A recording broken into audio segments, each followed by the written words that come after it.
Hello everyone, welcome back to Workshop Wednesday here at Dang and Diecast. I am just home from work and it is a sauna here, so we won't be hanging around for too long. So we are home. We have nothing printed on the K1 Max, K1, K2 Plus. You should know that by now. Still have more blades to be printing away on the P1S, the bamboo P1S. We actually just took off what was printed last night, so I'll show you these shortly.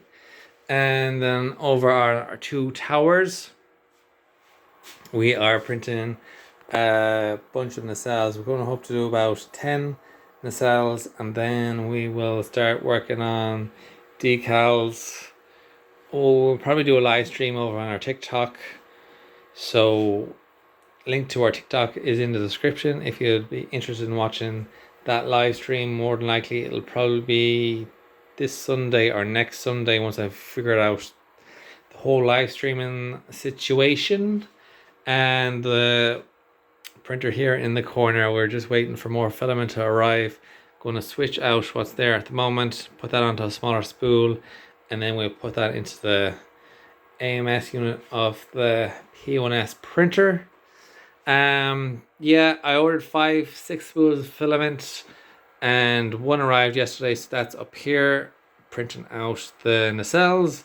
For some reason only one out of the 5 or 6 has arrived, so hopefully now tomorrow the rest of them will come and we'll get this one up and running.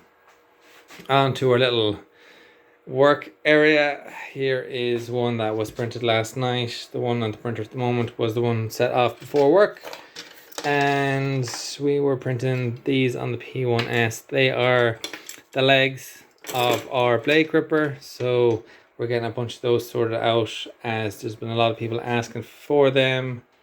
And if you're wondering what these little squares are, they're for the boxes we used to ship our longer blades, just to give a bit of sturdiness to the box so the box doesn't get crushed too much when it goes to shipping.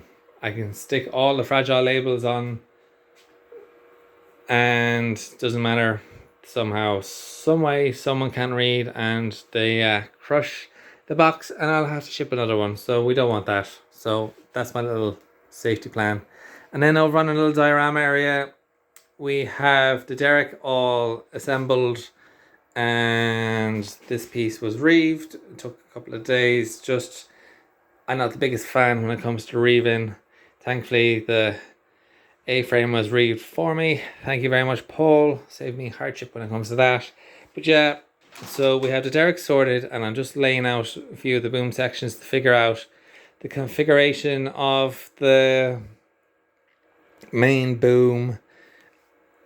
Yeah, the length of it, to figure out the height, if it's high enough for the wind turbine for the diorama, which I'm pretty sure it is, especially when I have the small little jib added to the top of the boom section up here. This piece is kind of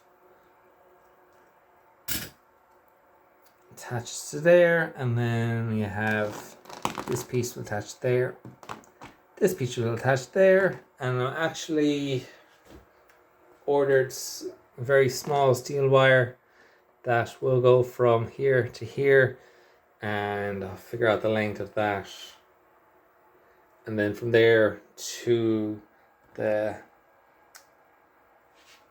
little joint area on the boom section, we will just use some of the leftover pieces of these that we have lying around. But yeah, that's it now for, actually no, here is the ballast tray. Some people have asked about it. I found it on Cults 3D.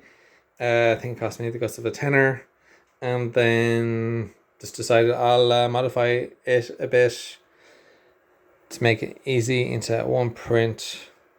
But yeah, that's pretty much it for us today at Dang and Diecast. Like always, guys, if you have any questions, do leave them in the comments. I will get back to you. If you've enjoyed the video so far, do give it a thumbs up. Let me know how you've been finding this little mini series that we've been doing.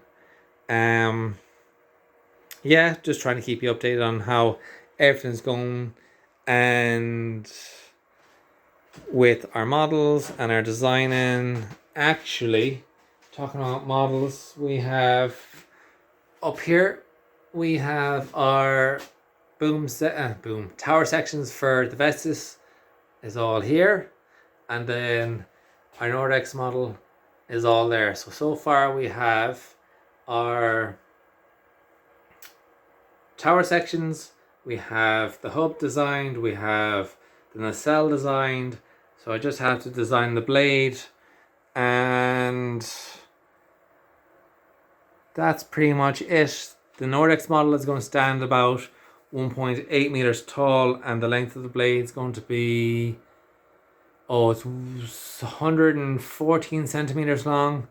Our current blade, which I have none of here in front of us, they are 98 centimeters, so it'll be slightly taller than our Vestas model, and the blades will be slightly longer. Also, on the Vestas model, before I forget, we have been modifying the nacelle to fit a motor. So what I've done is, and hopefully now next week I'll have the demo model all printed out to showcase. But what we have done is we have got rid of these. We've opened up this completely. We've actually made a little lid that'll fit on top. We've the motor ordered, so that'll be going here instead of the bearing and the bolt that we use. Yeah, and then so it'll come to here. The motor is about 6 centimeters long, and then we'll have a battery pack, and that wired up. And it's I think it's a 6-volt motor. I could be wrong, I need to double check it. So it'll be spinning slow enough, hopefully, to replicate the actual speed of the turbine blades. But I also have a not speedometer, but it alters the speed of the motor. So hopefully the motor is fine, but worst case scenario, and it's too fast, we'll be able to slow down the rotations.